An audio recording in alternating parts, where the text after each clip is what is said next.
One local man is gearing up physically and mentally to compete in the most challenging endurance race in the world. The 2014 Spartan Death Race is a 48-hour or more race which consists of unique challenges that can't even be revealed. With just 6 months away, Drew Jett from Monson, Mass. Prepares along with the other 300 athletes to take on this 40-mile course that runs through the Vermont woods. Jett says the theme of this year's race is the Explorer, so he's prepared for just about anything. The race is a 3 to 4 day endurance race. It is a lot of the unknown tasks that are given to you throughout the time.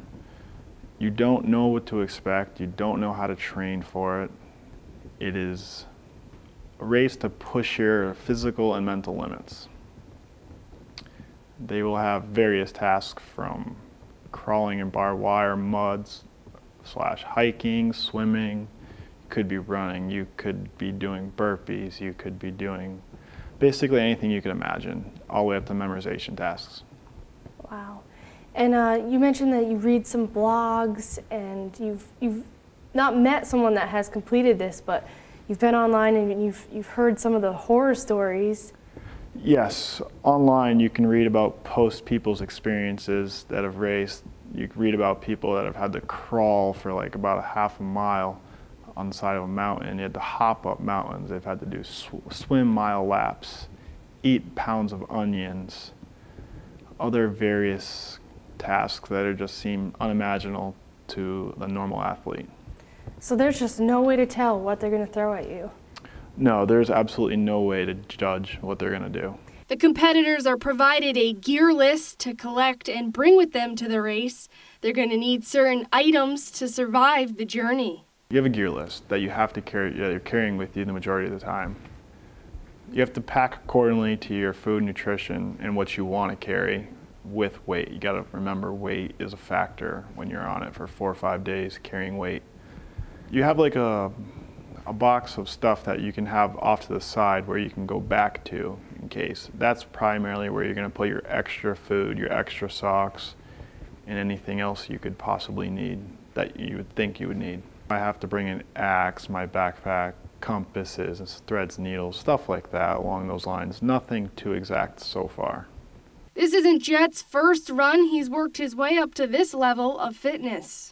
Throughout the endurance running community, I've found Spartan races, which are obstacle course races that the average person will run.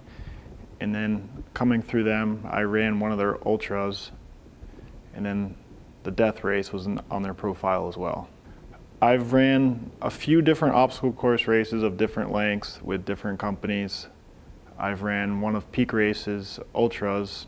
I've ran a couple Leadville ultras. And this will be my first endurance race through the death race. He also stays in shape through participating in the triathlon club at UMass, but tries to live an overall healthy lifestyle in general and exercises a lot. Yes, at UMass I'm currently a part of the triathlon club, which allows me to help train for the endurance side of this race. It allows me to get more adversity into training with running, swimming, and biking. Exercising, I'll probably exercise 6 days a week, sometimes 7 depending on the strength or the endurance of the week. It's a lot of running, biking, I'll do a lot of swimming, some more CrossFit style workouts with other weights, logs, stones.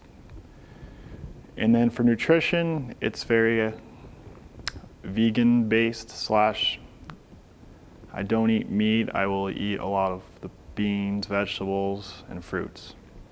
Wow. That really is a lifestyle change to commit to something like that. Yes, the nutrition was a huge commitment. I grew up on a farm eating meat, and I noticed once I changed my nutrition, that's when my body started to really form with all the exercising. Although he doesn't have a set strategy, Jett says one thing is for sure, he needs to take extra care of some certain body parts during the race. So tell me about taking care of your feet. That's one of the things you mentioned is really important. Well, along the race, your feet are going to become muddy, wet, and when you're on them for multiple days, your feet are going to generally swell up.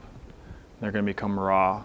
taking care of your feet, you want to keep away blisters, fungus, bacteria from growing, and then be causing raw feet, which will end up causing blisters, obviously, and well, it could end up leading to you not finishing the race. After hearing about what sounds like it's going to be a torturous 3 days with mind-blowing tasks and physical pain, we asked why would he even want to sign up for this in the first place? Well, originally when I came out of the military, I decided I wanted to adapt a healthier lifestyle, and now I'm at the point where I want to push my body's mental and physical limits to the max. And then I found this race and decided I would give it a try. When I was deployed overseas, I noticed unhealthy lifestyles, how they affect people in their lives. I decided that I wanted to change my body and become more fit, healthier, and not have the chronic illnesses that precede in older people. Jett attends UMass for kinesiology. He is halfway through pre-med school, but has even bigger plans for the future. He wants to become a surgeon someday and says it's small accomplishments like this race that keep him inspired. Yes, this race is a good stepping stone for any other mental task in life, I believe. If you can accomplish something great as this race, I feel you can accomplish just about anything else in life you would like. And he has some motivational words for people seeking that little push to get in shape.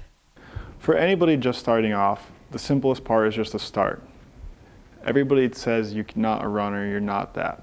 Well, a simple runner is somebody that goes out and puts the effort in and tries. They might not run at a speed that a racer will, but the fact that they're doing it is what counts. And once they build that mental state where they know they can run, the rest just falls in line. And they could end up like you someday, signing up for death races. Yes, any beginner could simply start with a small Spartan race, with a 3-miler, and just become accustomed to that community, and then simply grow from there and hopefully one day compete the death race.